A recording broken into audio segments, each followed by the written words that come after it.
Hello friends, this is Sonal Gupta and you are watching my video. This is my fifth video. ये मैंने आपको जो kinship cast and class को ऊपर fifth video बनाई है, ये मेरी लास्ट वीडियो है। आज मैं आपका चैप्टर पूरा ख़त्म करवा दूंगी। इसमें मैंने आपको बताया है ऑथर के बारे में। लास्ट वीडियो में मैंने आपको बताया था, अगर आपने मेरी लास्ट वीडियो देखी होगी तो उसमें मैंने आपको लैंग्वेज और कंटेंट के बारे में बताया था, और आज मेरे वीडियो में आपको ऑथर के बारे में बताऊंगी जो इसको लिखने वाले थे, जिन्होंने इसको लिखा था। मतलब स्टार्ट कहाँ से हुई थी, मतलब इसको जो लोग थे, हमारे पास ये जो टेक्सिस के रूप में हमें महाभारत देखने को मिलती है, वो कैसे मिलती है। Actually author originally composed bye ये जो लोग थे ना, जिन्होंने ये बनाई थी, बेसिकली वो कौन थे, मैंने आपको अपनी लास्ट वीडियो में भी बताया था। ये लोग वो थे जो अपने किंग्स के साथ, जो किंग थे, राजा थे, उनके साथ वॉर में जाते थे और वहाँ पे सारा दृश्य देखते थे, सब कुछ देखते थे कि लोग वहाँ पे कैसे वॉर कर रहे हैं, जो हमारे राजा हैं वो कैसे वॉर कर रहे हैं, कौन जीत रहा है, कौन हार रहा है, क्या बातें हो रही हैं, किस तरीके से वो यूज़ कर रहे हैं अपने अस्त्र शस्त्र। जो हम आज अपनी, आप देखते होंगे, हम जो ये महाभारत का एक नाटक आता है उसमें भी हम देखते हैं, या रामायण आई है, या कृष्णा आया है, ये सारी चीज़ें जो है हमारे वेदों में लिखी हुई है। लेकिन लिखने से पहले भी किसी ने इन्हें ऑरली बताया था, जिन्हें हम सूतर्स कहते थे। एंड उसे कंपोजिशन जो उन्होंने किया था वो ऑरली किया था, ऑरल उन्होंने बताया, जो उसको हमने रिटर्न किया है। 5th सेंचुरी BC ब्राह्मण स्टार्टेड राइटिंग चीफडम्स, उनके बारे में लिखना उन्होंने शुरू किया था। 5th सेंचुरी में ब्राह्मणों ने लिखना शुरू करा, जैसे कि कौरव और पंचालस, ठीक है। मतलब कि कुरुज और पंचाल्स के बारे में। अब कुरुज आपको पता है, जैसे कि जो हमारे दो कजन्स के बीच की लड़ाई थी, जो दो कजन्स थे उनके बारे में लिखवाया हुआ है इसमें। लाइक कुरु में जो थे पांडव और कौरव, उन्होंने उनके बीच जो लड़ाई हुई थी उसके बारे में महाभारत के पूरे टेक्स्ट में बता रखा है आपको। तो उनके बारे में डिस्क्रिप्शन है सारी। 200 BC 200 CE वर्शिप ऑफ, इस टाइम पीरियड में किसकी पूजा होती थी, विष्णु और कृष्णा की होती थी। ये भी हमारे टेक्स्ट में लिखा हुआ है। 200 BC 400 CE तक large detective sections resembling Manusmriti added 10,000, जो मनुस्मृति में 10,000 वर्ण दिए हुए थे, उसको लोगों ने पढ़ कर लिख कर उसको अपने आप से ऐड कर वर्ण, उसको कितना भी 1,00,000 वर्ण बना दिए। मतलब सोचो, जो वर्ण ओरली सिर्फ कुछ थे, लिखने में वो 10 हो गए, और फिर अब आगे बढ़ते बढ़ते 2,000 सेंचुरी, अब 2,000 उसको बीत चुके हैं, टाइम साल हो चुके हैं, उसके बाद अब वो 1,00,000 में कन्वर्ट हो चुके हैं। This enormous compositions is traditionally attributes to a sage named Vyasa, Veda Vyasa. याद होगा आपको, ये किसने लिखी है, बेसिकली वेद व्यास जी ने लिखी है, ठीक है। फाइंडिंग हिस्टोरियन ट्रूथ, अब हिस्टोरियन कितना सच बोलते हैं या कितना सच था, उसको भी फाइंड आउट किया गया। हमारे और हिस्टोरियंस, जो नए हिस्टोरियंस आए, उन्होंने और फाइंड आउट किया कि ये जो पहले की कथाएं हैं, मनुस्मृति, धर्मसूत्रा, धर्मशास्त्रा, इनमें जो लिखा वो सच कितना सच है, उसको पता लगाने के लिए हिस्टोरियंस ने क्या किया। बीबी लाल जो एस्ट्रोलॉजिस्ट हैं थे, 1951 to 52 में उन्होंने सर्च किया था, हस्तिनापुर जाकर उन्होंने देखा था।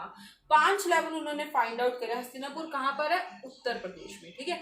उन्होंने वहां जाकर क्या फाइंड आउट करा, सेकंड लेवल फाइंड आउट किया। फर्स्ट, सबसे पहले तो उन्होंने देखा वहां पे जाकर 12th to 7th century BC में उन्होंने वहां पर देखा कि जो लोग थे वो कुछ ऑक्यूपेशंस में रहते थे। मतलब ऑक्यूपेशंस 5 तरीके के ऑक्यूपेशंस थे वहां पे, ठीक है। थर्ड लेवल में उन्होंने देखा कि 6th to 3rd सेंचुरी में उन्होंने वहां पर फाइंड आउट किया कि वहां पे जो लोग थे वो किस तरीके से रहते थे। The wall were made of mud and mud bricks. In the third phase, 6th to 3rd century, terracotta ring well may have been used both as well and drainage pits.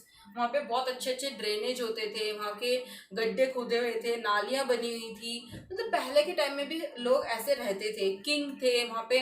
जो लोग थे वो तो हम कह सकते कि किंग रहते थे, लेकिन हस्तिनापुर में लड़ाई हुई है, ये 2,000 साल बाद हम ये बात को प्रूव नहीं कर सकते। मे बी हुई होगी, हम ये नहीं कह रहे नहीं हुई है, लेकिन नॉट श्योर। अब हम ये जरूर कह सकते हैं कि हाँ वहाँ पे लोग किंग रहते थे, क्योंकि वहाँ पे आज भी वैसे एविडेंस मिले हैं। बाकी के एविडेंस तो हमें सिर्फ महाभारत या ये जो मनुस्मृति है या धर्मसूत्रा उसमें पढ़ने से मिल रहे हैं। जस्ट लिखी किसने ये तो हमें नहीं पता ना, या जिसने लड़ा था वही लिख के तो नहीं गया। ब्राह्मणों ने 5th सेंचुरी में शुरू करा लिखना, तो ऑरली जो लोगों को पता थी वो बातें सिर्फ सुनी हुई हमने लिखी है किताबों में। Is that clear? तो ये कह रहा है ये एविडेंस ही है जो हमें बताते हैं कि वहां पे किंग रहते थे, ये तो एविडेंस है। बट महाभारत हुई है ये एविडेंस हस्तिनापुर में अब नहीं है, क्योंकि 2000 साल बाद अगर हम इस चीज को सर्च करेंगे तो हमें कितना मिल जाएगा? कुछ भी नहीं। आप आज ही देखिए, अगर आप अपने पुराना आपने कोई मकान है जिसमें आप रहते थे और उसको छोड़कर आ गए हैं और 10 साल बाद दोबारा उस मकान में जाते तो उसका तो नक्शा ही बदला होता है ना। कोई दूसरा आप तो फिर भी पहचान जाओगे कि मैं यहाँ पे ये करता था ये करता, दूसरा कोई बंदा आपको सर्च करता हुआ वहां जाएगा तो आपके बारे में कितना पता लगा लेगा वो इंसान वहां पर। सेम थिंग इज दैट कि वो वहां पे कितना पता लगा लेंगे।